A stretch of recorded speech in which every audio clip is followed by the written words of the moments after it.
In today's video, I'm going to teach you how to change the tempo and metronome speed in Soundtrap. We'll keep this simple and clear so you can follow along even if you're brand new to the studio. Tempo is the heartbeat of your project, the number of beats per minute that everything follows.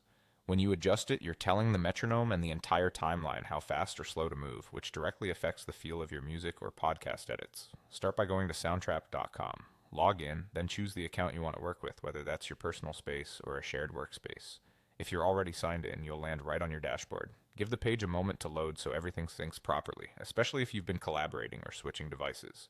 From here, you can either create a new project or open an existing one. If you're just experimenting, a blank project is a great place to practice. If you're returning to a song or podcast you've already started, open that one instead.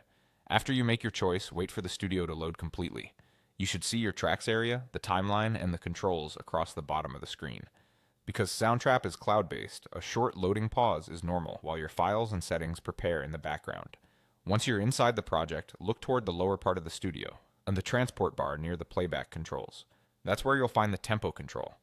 This is where you change how fast or slow the metronome clicks and how the grid is spaced. Adjust the value to the number you want. A higher tempo makes everything faster. A lower tempo slows it down.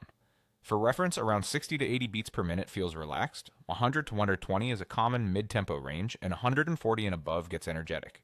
Pick a value that matches the mood you're going for, and remember that the metronome follows that exact speed. A couple of practical tips as you adjust. It's best to choose your tempo before you record to keep performances tight, and if you're using loops, many will automatically match the new BPM so the project stays in time. In collaborations, the tempo you set here becomes the shared reference, so everyone hears the same click across devices.